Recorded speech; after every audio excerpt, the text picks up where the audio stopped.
ये कहानी उस समय की है जब सिकंदर भारत की तरफ आ रहा था। रास्ते में उसे एक फकीर मिला, डायोनिज। वह एक अनोखा आदमी था।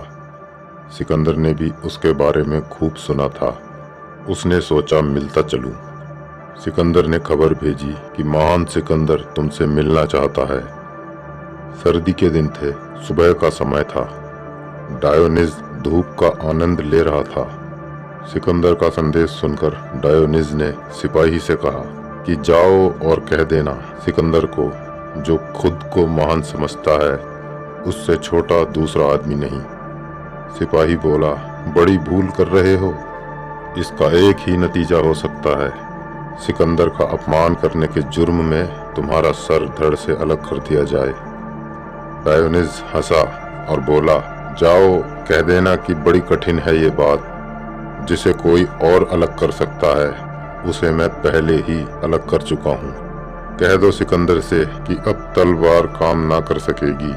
जिस शरीर को वो समाप्त करेगा, मैं जान चुका हूँ कि वो मैं नहीं हूँ। खबर सुनकर सिकंदर आया। आकर डायोनिज से कहा, बहुत खुश हूँ तुम्हारी बातों से, तुम्हारी हिम्मत और साहस से। तुम अकेले आदमी हो जिसने सिकंदर को जवाब दिया है। डायोनिज ने कहा, लेकिन मैं बहुत दुखी हूँ। तुम्हें देखकर बड़ी दया आती है, बहुत दुख होता है।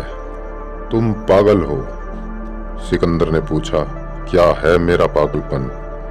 डायोनिज ने कहा, महीनों से देख रहा हूँ, फौजें चली जा रही हैं, इतने हथियार, घोड़े, इतनी तोपें। क्या इरादे हैं तुम्हारे? क्या करना चाहते हो? सिकंदर ने कहा, मेरा इरादा है एशिया माइनर को जीतने का। डायोनिज ने पूछा, उसके बाद?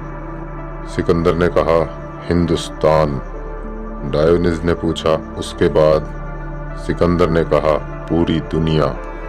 डायोनिज ने पूछा, उसके बाद? सिकंदर ने कहा, फिर मैं विश्राम करूंगा। डायोनिज ने कहा, मैंने इसीलिए तुम्हें पागल कहा। देखो, मैं अभी विश्राम कर रहा हूँ।